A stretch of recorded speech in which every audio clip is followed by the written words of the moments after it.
Life is wonderful. I'm so grateful to be here. So, again, I'm Rachael Dilling. And today's talk is about creating a world that works for everybody. The power to create a world that works for everybody. Now, as Stephanie talked about, we have to go inside, and we need to be the we that we want to create, right? So Ernest Holmes has this great quote. And this is basically what the talk is about today. Find me one person who is for something and against nothing, who is redeemed enough not to condemn others out of the burden of his soul. And I will find another Savior, another Jesus, and an exemplary human being. This is Ernest Holmes' The Sermon by the Sea, which is one of his most famous sermons. So I started reading this quote and just repeating it again and again and again in my head, because the first part makes total sense to me. Okay, they're going to find something. Well, it doesn't make total sense. I had to do some digging. Because how do you stand for something and not against something? Aren't we taught from like this age, either you're for me or against me, you're with me or you're not, right? And so the idea that I can be for something and not against something is just like, what? But the second part even was more boggling to me. Who is redeemed enough not to condemn another person based on the burdens of his soul? So what does that mean? Well, first of all, let's talk about power. What is power? Power, there's a big difference between power and force. So a lot of times we think of power as me being dominant. I have the power, like He-Man or She-Ra. Okay, I'm dating myself. Anyway, but the reality was that we thought power meant that I have dominance over you, and that's really not the truth. Power is not necessarily about dominance. It's not about forcing somebody. It's about knowing who you are and standing in your truth, your authentic truth, right? Okay, so force is making something happen. Power is being that change that you want to see. Isn't that what Gandhi said? Be the change that you want to see in the world. That is true power. So, going inside and healing those things that need to be healed, critical, important. So, let's go back to against and for. So it's 2002, I'm 29 years old, I got my little 9-year-old with me, and we are working the campaign against number 2, which was changing the Constitution of Nevada to say marriage is between a man and a woman. And I thought, marriage should be between people who love each other. That's what marriage should be. So there were the others, and the others were those conservative individuals that were like, this is what it's supposed to be. It's what the Bible says. And there's some legitimacy there, but why is your belief telling me what I'm doing? So they became the evil ones, the conservative right wings. I hate them. And then my Aunt Marie comes to town. I love my Aunt Marie so much. She is my favorite aunt of all time. And guess what? She's one of those conservative right people. How do I rectify in my brain this person that I love so much with something I stand against so advocately? It definitely makes me have to stop and think about things, right? So is in that moment, in that sitting there in that quandary, coming to a place of, I can stand for love and people having the right to connect and partner with those people they love. But I don't have to be against my Aunt Marie. I can love her with all of my heart. Okay, so going back to the quote, redeemed enough not to condemn others out of the burden of my soul. So what was the burden there? I felt attacked. I felt defensive. I felt like you are trying to tell me how to live my life. There was the opinion that same-sex couples could not raise a child as well. And there's, everyone has the right to their opinions. But in my world, the people I was watching, they had loving homes. There was beautiful things happening in these places. So I wanted to honor that, and I had to come to a place inside of me that said, you don't have to be wrong for me to be right, right? I don't have to fight against you for me to hold my convictions and the honesty and the truth of who I am. Okay.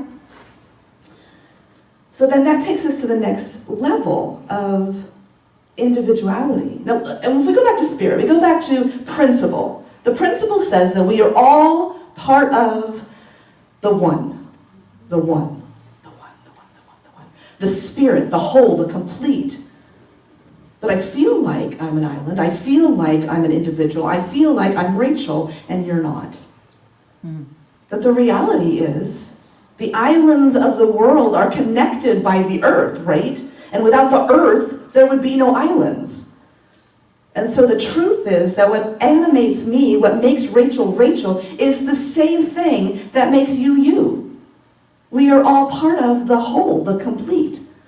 And so even though you look different than me, you may believe different than me, we are still that universal energy of God, a perfect expression of God. So if we go even deeper into that, and we think about, why am I here? What is the purpose of my being on this planet, in this reality right here and right now?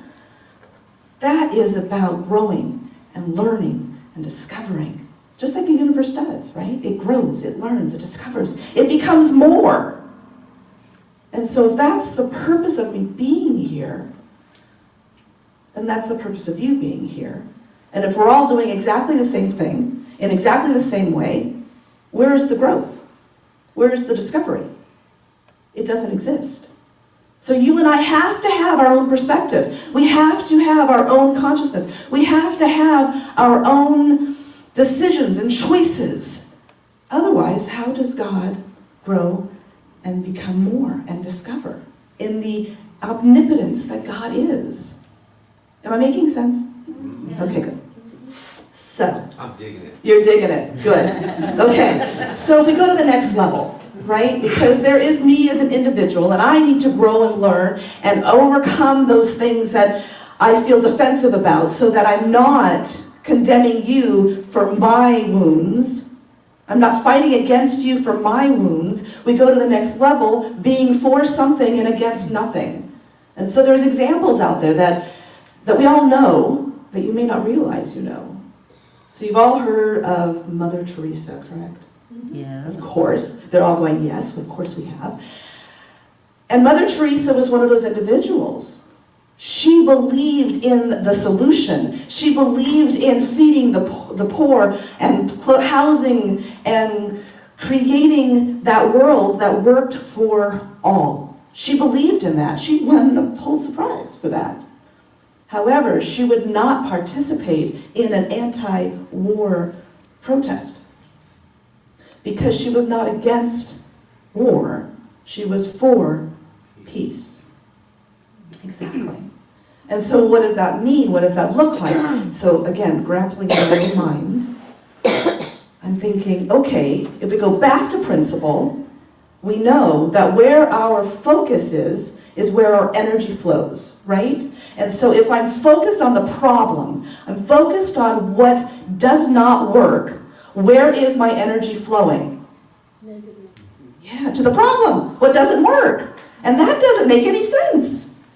So if I'm trying to come up with a solution, I want to see the world differently, the world in a place of power, in a place of generosity, of love, that I need to focus on power and generosity and love. I need to be the solution to the problem.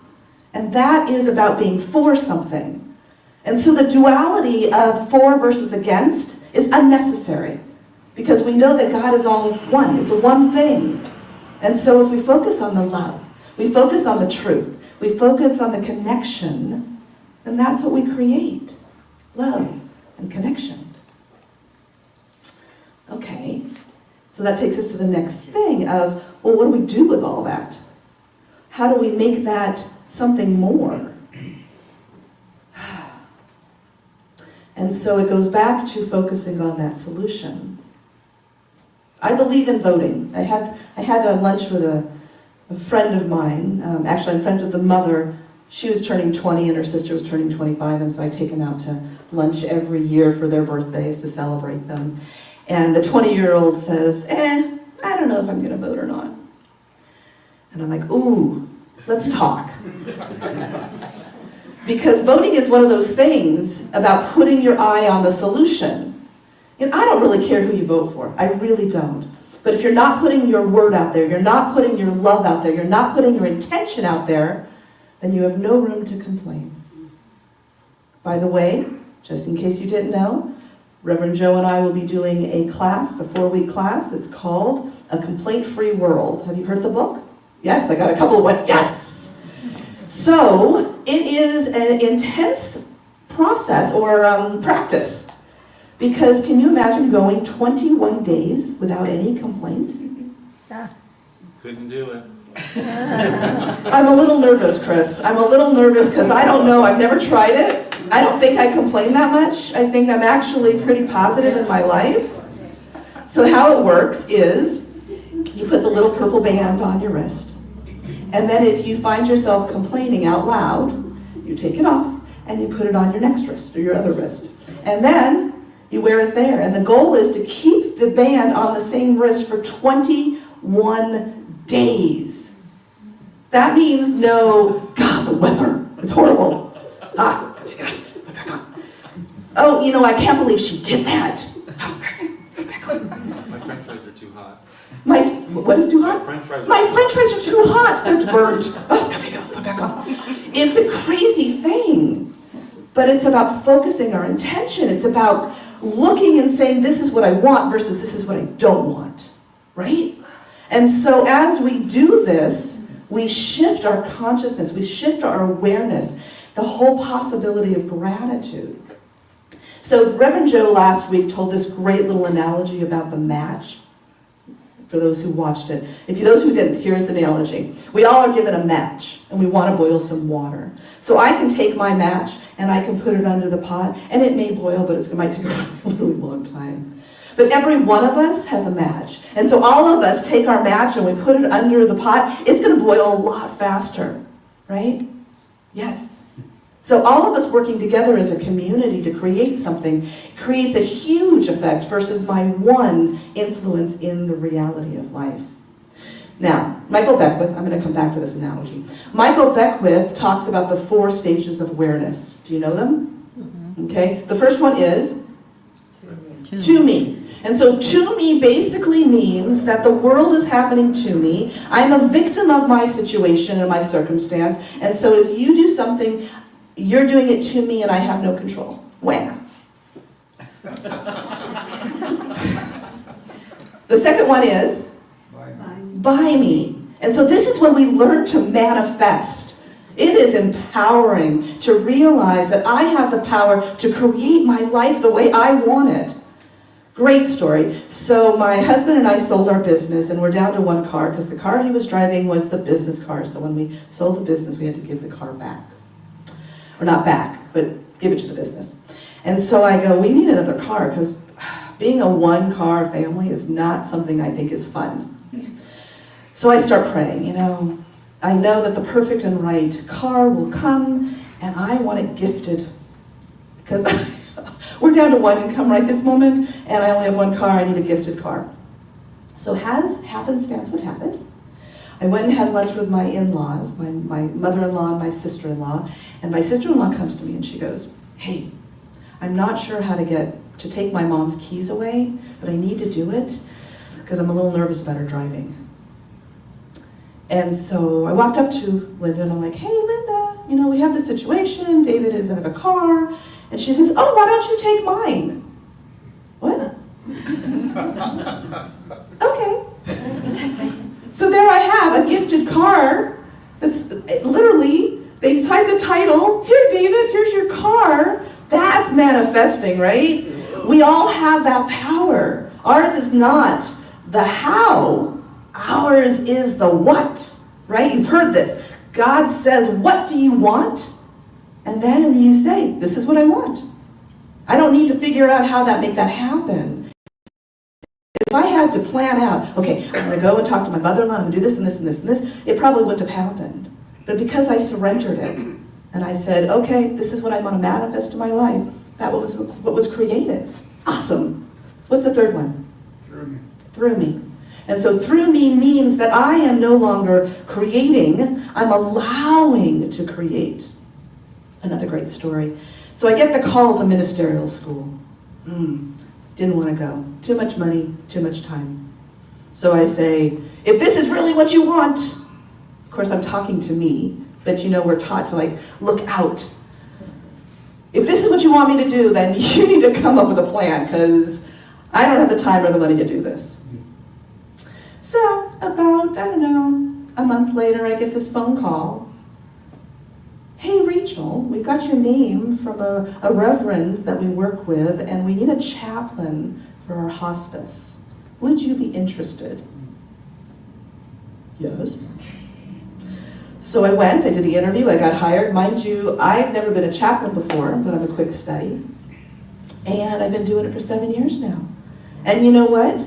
Chaplain work doesn't require a lot of time. It gave me a lot of free time. And it pays pretty good. And so I was able to move into that and say, thank you, God. Thank you, Spirit, for the guidance to work through me, to put me in through ministerial school, to do what my calling was to do. That is working with the universe. Right? What's the fourth one? As me. So I'm still working on that one. But I'm going to get there. So as me basically is that remembering, that knowledge of always knowing that it's not about me or that it is together all the same. I am that God energy. That energy is me. What I do and what I say and where I go, if I allow it to flow, it is the God energy flowing through me, as me, in me, to me, through me. We're all one. That's walking on the street and looking in someone's eyes and going, I see the God in you, because we are the same, regardless of your beliefs, spiritual or political or whatever, financial. Okay, so if we know this to all be true, and we all have our match, and we all use our match to boil the water, actually let's use a different analogy. Streams. There's so many streams, right? The streams all come together, they create a river. The rivers come all together and they create an ocean, right? And so if each one of us is a stream and we're flowing with each other, we have more power. We know that the Grand Canyon was created by water. Isn't that crazy? That huge, amazing phenomenon happened because streams came together to create a river, to create this wonder of the world. We have that power. As an individual, I can influence my world, this world. Together, we can influence our world. And as a community, what could we not do? We want our own center with our own building and our own place. We can do that. When we come together with our collective consciousness, with the truth that is, we can make that happen. And that's cool. That's really cool. So, do you vote? Yes. That's my opinion. I'm not going to tell you what to do. However, you have a voice. And through our voices, through our words, we make a difference. If you've ever walked up to anybody, now, a little reminder memory. So my sister had a car accident. She had a hemoglobin, am I saying that right? The blood clot on the brain? Hematoma, thank you, on her brain. And so they had to shave her head, they drilled into her head, they sucked out the blood, and she's much, but that was 40 years ago. Maybe not that long. We're not that old. Anyway, so we were bantering back and forth. So I'm 15, 16 years old, and she said something about my physical appearance, and I said, well, at least I have hair. Oh, and I thought, strike, Rachael got one. But then I saw the look on her face, and she was devastated. That's power, right? That's not good power. That's not a positive thing. But I hurt her to the core. Someone I love with all of my heart. And so at that point, I realized that pushing her down does not bring me up. Helping her rise, to feel good, to honor herself. She is an amazingly brilliant woman. And now in our 50s, we see the amazingness of each other and we lift each other up. This is the power that we have with our words. Okay, so what have we talked about? We've talked about power as individuals. We've talked about power as a group and the power of our word as spiritual beings on this planet. Okay, so Socrates. So Socrates says, the secret to change is to focus all of your energy not on the fighting of the old, the building of the new. Okay? So if we stop focusing on the problem and we start focusing on the solution and what that feels like and what that looks like, we can make something happen. The top title is The Power of Creating a World That Works for All, or for everybody. So, what I'd like to do at this very moment is for everyone to close their eyes, if you're comfortable with that, and feel what it feels like if we lived in a world of peace. What does it feel like to live in a world of love? That if all fear is eliminated from the outside, allowing the peace on the inside. What does that feel like?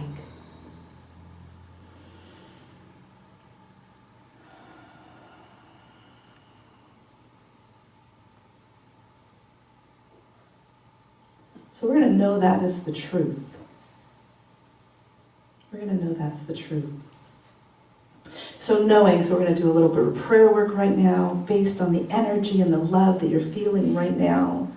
So knowing that God is all there is, all-knowing, all-powerful, all-present, we say thank you for the blessings in our life. Knowing that God is the sun and the moon and the stars, we know that we are of and from and in and as that universal energy, the healing energy of God. So I declare right here and right now, in knowing the truth, that we live in this world that works for everyone, for all. I may not, in my small Rachelness, know what that looks like, but I know that it is possible because God is all things, all possibility, all knowingness, all creativity. So this I am grateful for. Thank you. Knowing it is the truth right here, right now. And together we affirm by saying, and so it is. Amen. Okay. Now we have our love offering. So, David, we need a little music, please. And you're doing that part. I'm going to bring the bowl up. Okay, so there's lots of ways you can give. We can give through Zelle. We can give through online PayPal. And we can give through the mail. And there's these little blue envelopes that you can put a little love in there. And you pass the board. Or I thought you were just going to pray. I'll just pray over it. And then we'll pass it. And I'll put it back over there. They can walk over. They have a card. There's a card over there. They can pick it up. Can you put her mic on so they can, because she's doing such a great job at explaining it. I knew, so I'm still figuring it out. Talk into the mic though.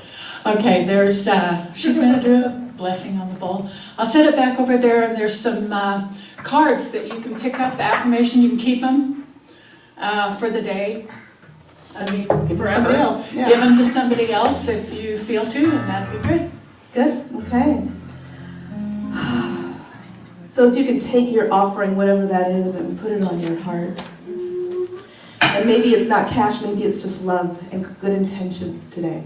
And that's okay too. So knowing that God is all there is, that the energy that flows in and of and through all things flows in